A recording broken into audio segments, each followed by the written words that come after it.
Hi, everyone, and welcome to the Your Number One Fan podcast. I'm your host, Kim Spencer, your number one fan. Episode topics will vary with the ultimate goal of providing the inspiration, encouragement, and tools for you to create your most authentic, happy life. I want this to be your weekly comfort podcast that also gives you a little kick in the butt to live your life to the fullest and not care what anybody says. Thank you for being here. Now let's get into the good stuff.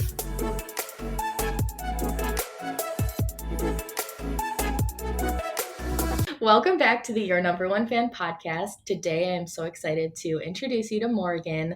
She's had quite a few pivots in her life, and we just talked before starting to record about how she's looking to kind of get back to that pre-pivot life.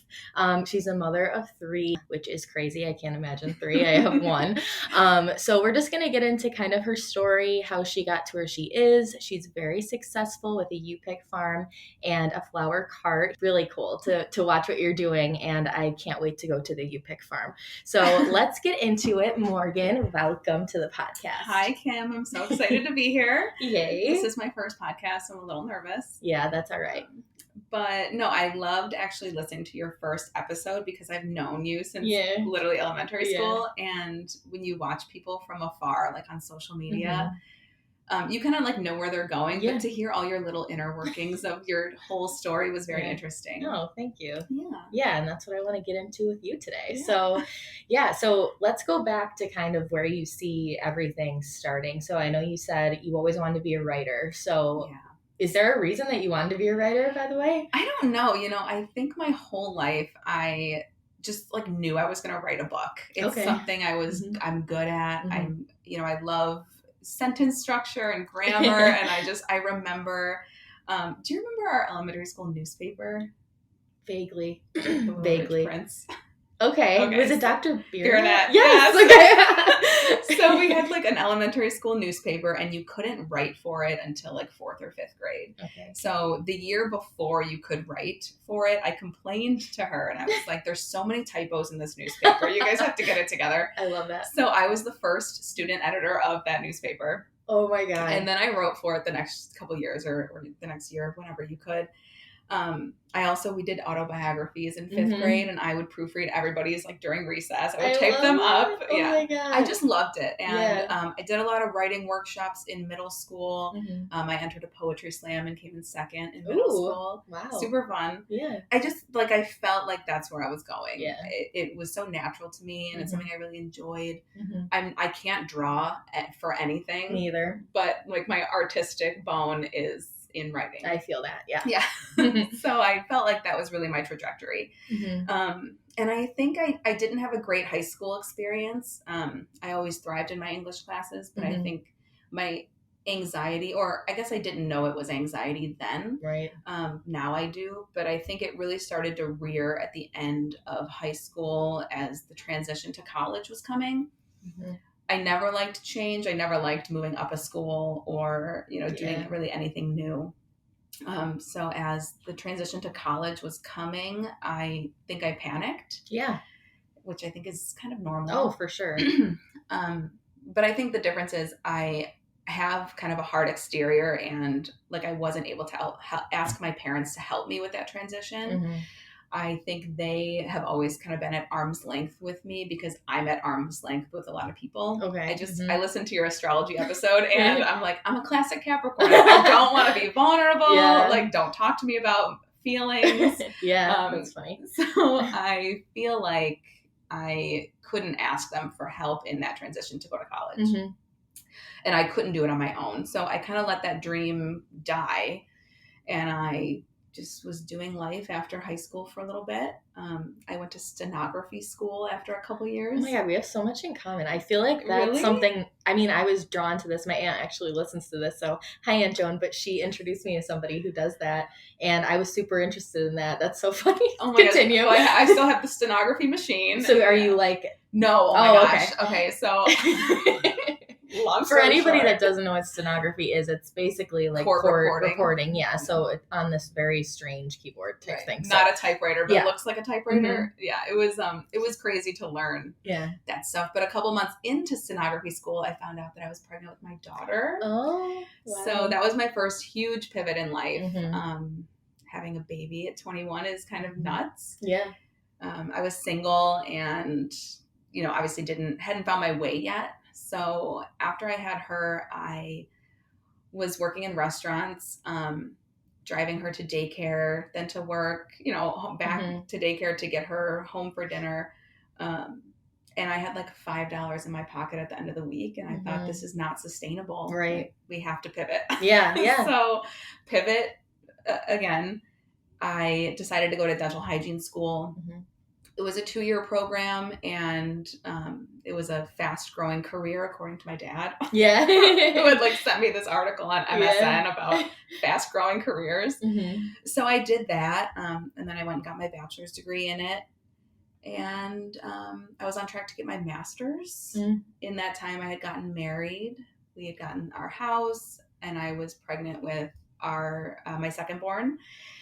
And then the pandemic happened. Yeah. And I was overwhelmed. I had the baby a few weeks into the pandemic. I was super overwhelmed with it and decided there's no way I can go and get my master's right now. I had to address my mental health first, because I think the wheels had really fallen off, and postpartum really hit me. Yeah. That's kind of not funny, but you say that you're a Capricorn, you're being very vulnerable right now. So I appreciate you talking about it. And I feel like you have like hindsight is 2020 type thing. You are very like well articulated with what you've gone through and how you felt. So I think a lot of people like don't really have that. Like right now, I look back and I like can recall like what I went through, but you just seem very like, this is, how I felt, and this is how I got to where I am. Yeah, that's really interesting. And I love that you recognized that it was time to pivot, and you could easily fall from where you were with your firstborn, and you were so young, you can easily just go down like this rabbit hole of negativity, and just you say that you don't really ask for help. So it's really great that you were able to go to work go back to school and then get your bachelor's too. That's even hard. Like your master's is another beast, but like your bachelor's is still just as like difficult and time consuming. So congratulations for all of that. Thank you. And getting married and your second and your third. So basically it was a perfect storm. You kind of were looking to continue. So I'm sure you were upset you couldn't do that, the pandemic, and you were going through some postpartum stuff. So were you able to ask for help there? Did you feel kind of isolated? I mean, we all felt isolated, so I can only imagine. Yeah, I did not ask for help. I always say this, and it's a terrible quality of myself, but I always say I would rather drown in the lake than ask for a life preserver. Like I'd rather fail on my own than succeed with help, which I know is the worst way to be. So like learning to ask for help is, it's, and no pun intended, it's like pulling teeth. Well, yeah. I just can't do it. Yeah. But I am definitely learning that you have to. At that time, I definitely wasn't ready to. And it really caused a lot of trauma to my household. Not addressing it. I was just so full of like rage, and I couldn't tell if it was pandemic rage. Is it postpartum rage? Is it anxiety because I don't want to get sick from this unknown thing? Right. I was working in mouths. I went back to work before my 6 weeks postpartum in mouths. My husband was working in a COVID quarantine area. Like we were just hit from all sides. And I think it was, like you said, a perfect storm of just all this emotion. And I wasn't ready to ask for help. And it really went on for like 15 months until I found out I was pregnant with my third. And I think my hormones probably balanced out. Somewhat like that. But yeah, I think looking back, I absolutely should have been like, hey guys, pause. This is what I need. But I also think, my husband was trying to support me in it without really knowing how to support me, because you're at arm's length. I don't want to talk about it, So yeah, that was really, really difficult. I think a lot of us struggle with that, like feeling like we don't want to be the mom who does need the help. So I have definitely learned, as if you know me at all, you know that I've gotten in tune with mental health and very comfortable with it and acknowledging it, but it still is hard. And I always say this to my husband, like I will go, burn out, and I will not be okay. And then I'll go. Like, it's like I don't learn. And it does just come up out of nowhere post-pregnancy too. And you don't really know the difference. I mean, like I said before, there's the pandemic too. So you have that in one hand, but then the other hand, you're juggling like 10 things with pregnancy, postpartum, a new baby, like a whole life that you're responsible for. So I just feel like I couldn't tell the difference between the post-pregnancy just normal feelings and then if it was to go, down a little bit or right. Where's the line that we cross? Right, exactly. So you were struggling with, all these things at once, a lot at once. Even, we were all dealing with stuff. And then I just can't even imagine, I guess is what I'm trying to say. Yeah. Like, so what was that like turning point? Because you seem like you're looking back on it now. You don't seem like you're in the thick of it so much. And I think a lot of it has to do with your new business ventures. So is that where everything kind of turned, or what do you have to say about that part?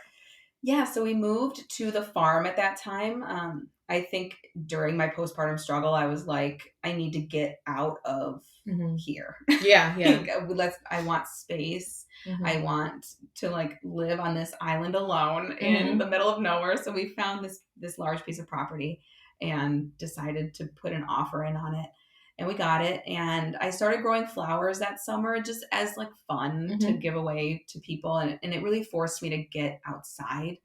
It gave me a routine, starting seeds, making sure to water them. It gave me a break from the monotony of caring for the children. Of course, I was still caring for the children. Well, of course. But this was like something additional that was breaking the monotony, like I said. Yeah. And once we were growing flowers, that summer was really fun with our friends coming over and just giving them sunflowers and whatever. We kind of looked at each other and was like, maybe we should do a business. Yeah. Like, I'm home anyway with the kids for the most part. I had taken my hours down from dental hygiene after the birth of my third because it was too much. And so we opened a U-Pick flower farm, and that's been really exciting. It was really great to learn something new. Put all of like brain power into a new hobby. It kind of gives you like an adrenaline high because you're excited about something. It's something that you're passionate about. So we did that. We had some good success last year. People loved coming by and just spending the afternoon or the morning like picking flowers. Yeah, I've seen all the pictures. They're beautiful. Thank you. So many things are coming up as you're talking. I feel like one of the things is you keep going back to like sustainability. Like, what is sustainable? And a lot of us I feel like we try and force things and we're like, okay, this isn't sustainable. This isn't doable. Like, we need to make a change. Like, that is one of the biggest things that I think stop people from doing those pivots and stop people from acknowledging that they do need help or they do need a change. So props to you for recognizing that and making something out of all of this. For your flowers, I feel like gardening in general is just such a good self-care, like, and just a good thing to do mentally. I feel like I've read an article in like college about gardening and like mental health. Like, I feel like that is an actual thing people recommend for your mental health. Yeah. Do you find that? Yeah. Definitely. I mean, the vitamin D alone. Oh, you're getting. Oh my God. Seriously. Sun makes all the difference. Well, especially here in Buffalo. Yeah, like, seriously. Yeah. You get a hit of sun and you're like, yeah, I'm a new person. Exactly. Yeah. Not only that, but like I said, just being forced to be outside and bring my kids outside and, hands in the dirt. I mean, there's nothing better than like the smell of like fresh dirt and flowers. I mean, make everybody happy. Oh yeah. So it really was a great pivot, if you will. Yeah. That brought me up when I was really down.